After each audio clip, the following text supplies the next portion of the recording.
It's Match Day Live, ladies and gentlemen. We are back for it. Manchester United Talk. Web Daniel is my name, and it's been a minute since we came live here on the United Hotspot. But on a day like this, when I think it's a very important game, a big football party, I think it's only right that I come through and we get on with it because, guys, conversations Man United are always interesting, at least for me. I do not know about you, but what I know is that this is one we should be winning easily. And I'll tell you why in just a bit. But quite a lot we are going to discuss in this particular game. Of course, we will be sticking mostly to the lineups as we get to see how Manchester United should prepare. Why is the technology trying to play games on me? I do want to display to you because I do want you to focus mostly on my screen other than myself. Focus on what I'm displaying to you, not what I'm saying. But why is it that when I went live, my screen started playing games on me? You can't see my window that I want you to see. I want us to see the games that have been played so far, of course. Most definitely, we're going to look at those. But for Manchester United and Everton, the probable starting 11s, of course, they are not out yet. We are going to be looking at what United could come up with and what expectations we could have from both sides in this one. For Everton, who are also hoping to do something in Europe, they are hoping for a return to Europe. You certainly think it's one of those games which they come into with a bit of belief because they have beaten us before with 10 men away. So at home, they should be feeling they've got it in them to come and beat us. But for Manchester United, it's a case of showing that what they have proved under Carrick was not by mistake. Whatever they have shown under Carrick was never by mistake. That's what they should be trying to prove to whoever cares to watch. So it's going to be an interesting game, a big football party, and I do want you to come out from the Kamoli, like we call it, and just drop down your comment. Give me your prediction of this game and why you think it will be so, and who you expect to come in with the goals. Who do you expect to bang in them goals for Manchester United? I do want to know that as well in your view. So drop down a comment. Let's keep it engaging. Let's keep it conversational. Let's keep it Manchester United, of course. Now, no injuries, no concerns, no late injuries or someone failing to pass a late fitness test. It's all good in terms of Man United players and fitness. That's one, I think, positive to report. But the one thing I do want to, be clear about in this game is that there is lots of layers United can go to, and this is an opportunity for us to see how much they can improve given the time. For example, if they've got a pre-season against Michael Carrick, if they can improve in the most time they have had together without a match under Carrick, if they can show us a significant improvement in relation to what we saw in a short time Carrick do with these players, I'm thinking this is again him passing the audition, passing the test. So there's a lot. It means maybe if he's given even longer time, the improvement in the players will be so much. And I think clearly Carrick has proved to us that these players are not so far off from the very best in the world like many would have expected before, as they struggled to establish themselves at any point. So, an important game. I do want you to come out of that Kamoli, like we call it, and drop down a comment. Come out of that Kamoli and drop down a comment. Get into the comment section and let me feel you. Let me feel your prediction as I give you mine as well. If you're into betting, 22bet, that's the website. Promo code Indiva. When you register, that's what you put in. If you do want to come and get betting tips from me, it's all good. But I think I also remind you, like I always do for a long time, come and learn how to earn from the internet. The business of the internet is for all of us to earn from. Come and learn how it works. But when you come, respect your time and mine, and let's keep it, communicate well, so that at least we don't lose time. We don't have a lot of time on this planet Earth. Aston Villa 1-1 Leeds United. These are the games that have been played so far. 1-1 Leeds United. Aston Villa. Brentford goal 0-2 Brighton and Hove Albion. And Hove Albion, Chelsea 1-1 Burnley, West Ham United goalless against Bournemouth, Man City 2-1 Newcastle United, Crystal Palace beat Wolverhampton Wanderers 1-0, Nottingham Forest 0-1 Liverpool. Liverpool got away with murder, honestly. Sunderland 1-3 Fulham, Tottenham 1-4 Arsenal. So Man United has got only one job to do tonight. One job: beat the hell out of Everton. That's all they've got to do. That's all. Now, recent history at least, has it clear that Manchester United, whenever they have had to win games of football, they fail to win them. Like the video, guys, share it, let it move, let it keep moving so that fellow Man United people out there get to access it and we enjoy this conversation. We are here for an hour until the top of the hour, and then I'll be, of course, moving on to get proper and ready for the build-up when the lineups are out. So it's going to be a busy night, as they always are for me when Man United is playing. But I love it, especially when you guys keep sharing the videos so that more and more people get to access them and interact with them. It's a beautiful thing, to be honest. I wanted to display some tactics for you as we get into this conversation, because I think these are two teams that are in differing, places, if I would call it. There, I think, first of all, when you look at the table in terms of positioning, where they are lying on the pile, each team has almost the same ambitions as the other. Maybe the levels might be different. I don't think in their heart of hearts Everton think they will push from 10th position where they are now, with ninth position where they are now with 37 points. I don't think they will push and squeeze into the top 4. Not that mathematically they can't, but factually they know that Man United, Liverpool, Chelsea, perhaps more serious contenders for any of those Champions League positions than them. Of all the teams that are outside the top 4, I think, of course, Chelsea is in, but I think Everton knows they're not pushing for Europe in terms of UEFA Champions League, but they can still land in Europe, because Europe means Conference League, Europe means Europa League, and for Everton that would be success. And since he returned to Everton, David Moyes has always had one job to do: take them back. He has always had one job to do: to take them back to the heights they think they can achieve. So what then does Moyes have to do? Give his players confidence and belief. And how do you do that? Beating the big teams. So beating Man United for Everton would be a huge game opportunity for them. So that is one. But away from that,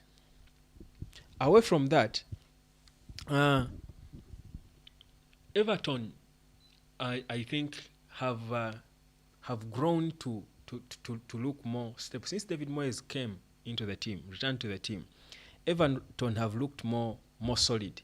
They have looked like a team that you need to grind a bit to beat. I don't think they are a walk in the... What Moyes brought back was that bit of solidity. So they had team to be... You beat them, yes, but you've got to grind a bit for it to be able to do that, which I think is a good thing for them. And teams like that make it difficult to penetrate, have proved to be a bit of a nuisance to Man United, for lack of a better word. They have proven to be a bit stubborn for Man United. United has struggled against such. So that alone, and given the fact that they were able to beat Man United at Old Trafford with 10 men, I think gives them more confidence that they can go out in their own yard, in front of their own, despite the bad record they have had recently, and win this one. So it's going to be a tough mental place for Man United. So again, like I said, against West Ham, I think mentality is going to be key in this one. I think it's going to be one of those games where mentality is going to be key. Who comes with a stronger mentality? Who wants it more? Who shows more desire and want, and who wants to fight? Who wants to fight for it more? I think Everton is going to do that. They are fighting for their home pride. They have been beaten quite a lot at home. It's never a good place for you to build a new stadium, beautiful as it is, and teams are beating you there for fun. It's never a good thing. It's never good at all. So I think that I think is one. But secondly, I think Everton have got the personnel, and when I talk of personnel, it starts from the midfield, because we know how important it is in Premier League games for you to be in total control in the middle. I think in Idrissa Gueye, I think Everton have got a midfield, I think, that can command that authority and a bit of stability in the middle, which he has proven before. Very important, for them, because you always want to have, because you always do want to have that control in the middle of the park. You want to have it, but away from that, I think Everton too have got players who have a bit of enough skill to come out there and surprise anyone at any time.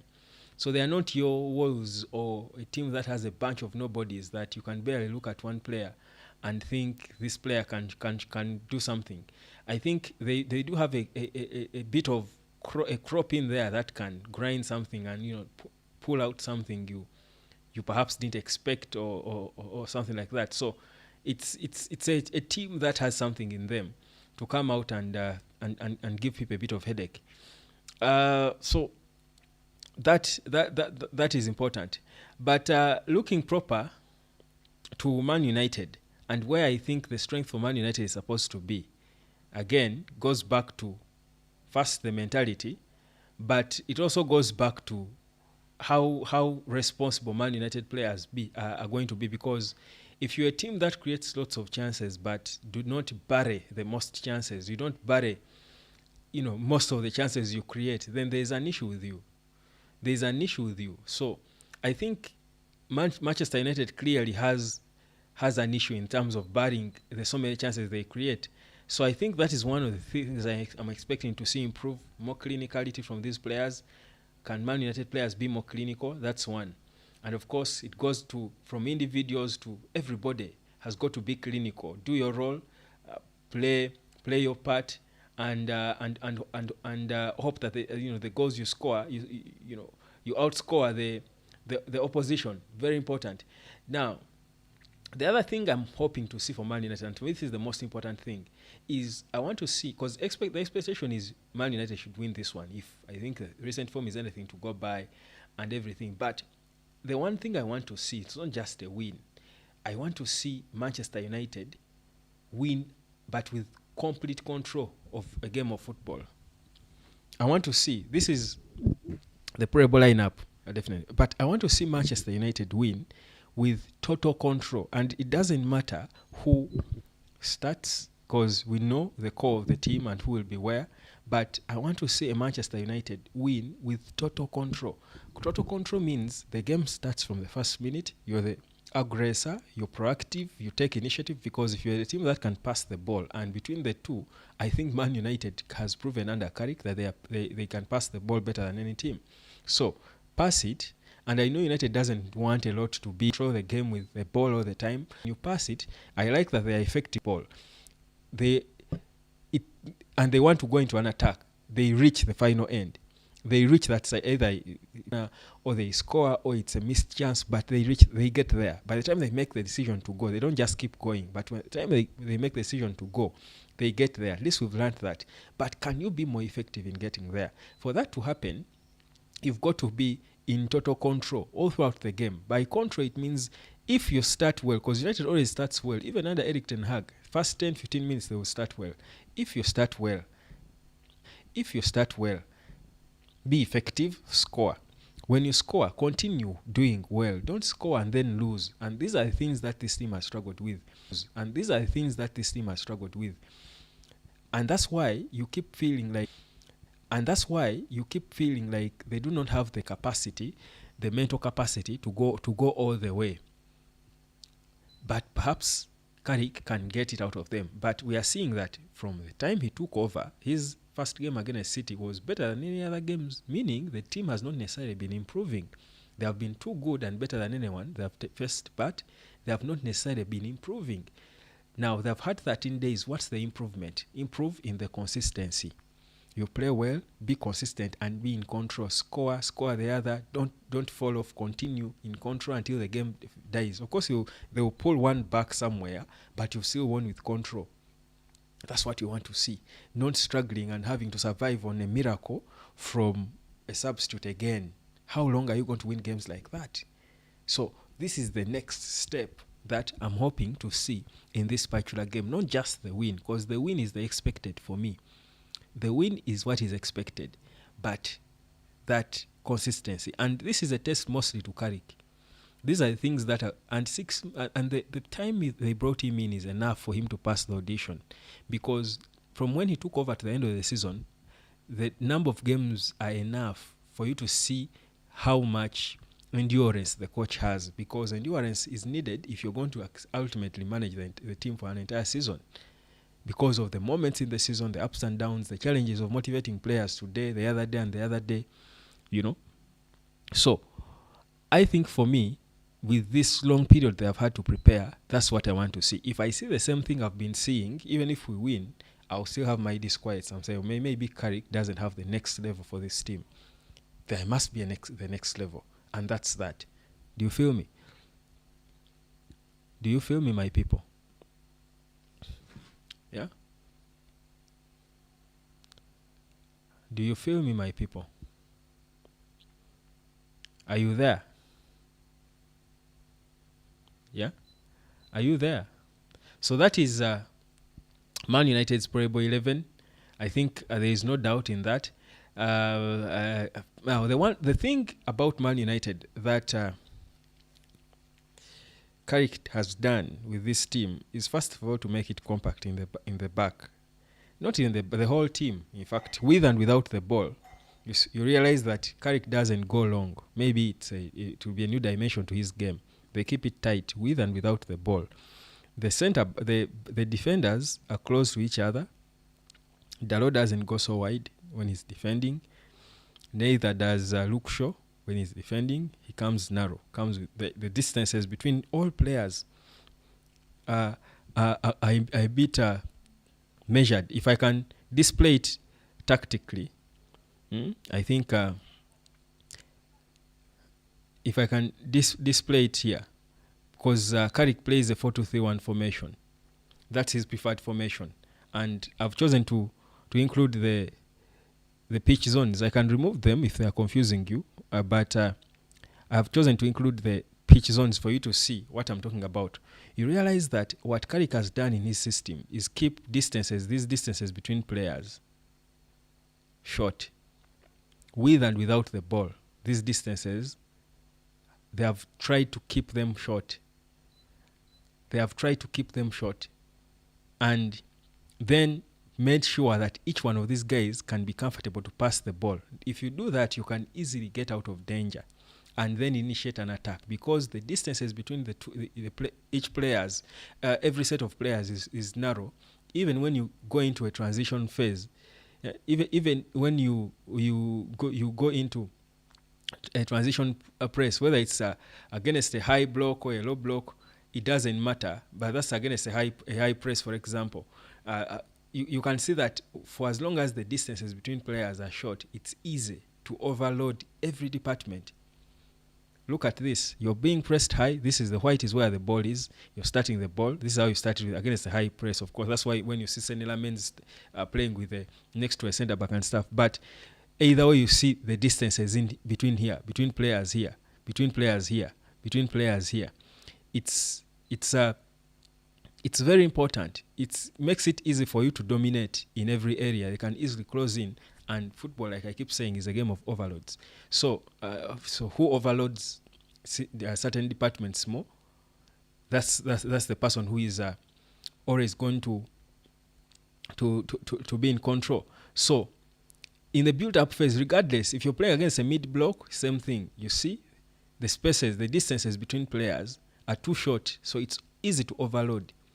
And that's what Carrick has done. These are the basics, by the way. That's why we keep saying, if you be a bit tactical with football, you've seen that he has kept it simple. What he has first done is make these players play football the simple way.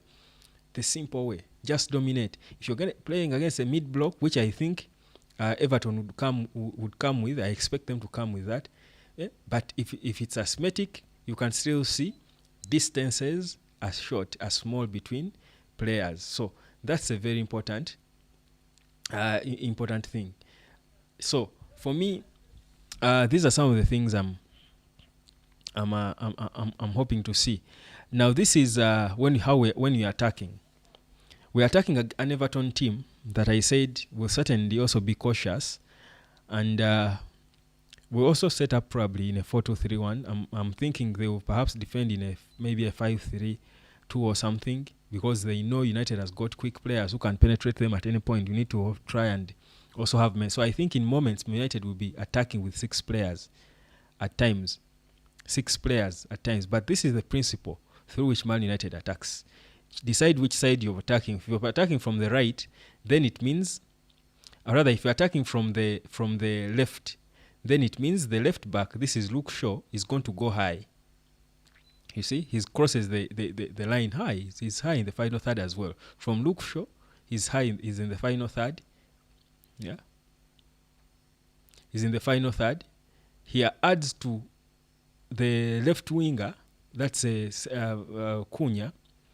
He adds to the striker Mbumo, to the 10 Bruno, to Ahmad. 1, 2, 3, 4, 5 people attacking. Now, if you want to even overload them more, any of these players, or even this winger, can add to the attack, because if they have so many numbers marking, trying to stop you, then you need an extra hand. That's when you see Dalot come in, and when Dalot goes, just be sure that this centre back is going to, or central midfielder is going to somehow come in here to defend in a 4, to attack in maybe a 4 something, rather a 2-2, to attack in a 2-2, a 2-2-6 sort of overload. Have a 6th guy join the attack, but let the people who stay be organized. These are things now you're hoping to see. Overloading. I want you to pay attention to this in this game. If it's not him who has gone, Dalot, the right centre back, and the midfielder goes, Dalot then will come in somehow and close this gap here. So you're attacking in a 2-2, in a 2-2-6 or whatever. 2 centre backs, the 2, then you have the other guys all adding to the attack. But when you lose the ball, you fall quickly back into positions. So all these are basics in attack. In which phase, what do you do? These are things I want to see this team do better consistently. And for me, that is what success. That's what I say when I say next. What next? We've seen the beautiful football. We've seen the whatever ball recoveries. How can we recovering the ball in a high press? If we are pressing high with the foundation system we play, how are we recovering the ball?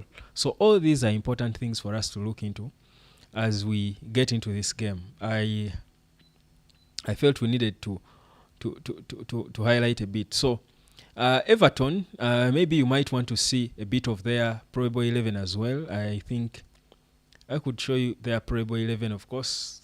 Pickford in goal. Mbumo is looking to make it 10 goals. Mbumo is looking to make it 10 goals. Yeah. Brother Jokeres did. Victor Jokeres did. So Mbumo too will be looking to do the same. How possible will it be for him? I think it's a question, a matter of time. I think it's a matter of time until we get to see that. But yeah, I'm going to go into a bit of my prediction for this game. I do remind you, you still have a chance to stake on it on 22bet. That's the website. Register your account. Promo code Ndiva. That's the promo code you use. So I do not know how worried you are about this one, but I think the fact that this team... So what I want to see, another thing I want to see before I forget, is a clean sheet. A clean sheet from Sané Lamens. Lamens, he's on 60,000 quid per week, by the way. Just 20,000 more than Patrick Dogu. Yeah, He's one of the lesser earners in the first team, but he will be pleased and happy with it. From Royal Antwerp a few months ago to earning 60,000, he's okay. He's so happy. So Ineos are trying to tame the wage bill for Man United. Keep it tenable. But it is still so high. It will take a bit of time. Prestiani has been suspended for the Real Benfica game on Wednesday. He has been suspended, that racist. I don't even believe I said his name, man. I was not supposed to mention his name. Doesn't deserve it on such a big show. Racism in football? No way. No way. No way. Are you with me, my people? Are you with me?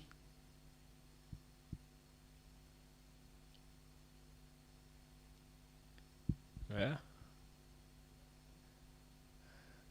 Abdullah, yeah, man, Abdullah. I see you, Abdullah Sadiq. I see you, my brother. So, my prediction is a 3-0 for Manchester United. My prediction is 3-0 for Manchester United. That's my honest prediction. You can give me yours. I'll leave it at this. I think it's 30 minutes now. Is it? Yeah, it's just 30 minutes. That's enough. Go enjoy the game. Stake on it on 22bet if you want to. I'll be back with the match reaction at 10 p.m. Dibayoka. I will be there, of course, live building up to this one when the official lineups are out. Peace, love, and harmony. Come and learn.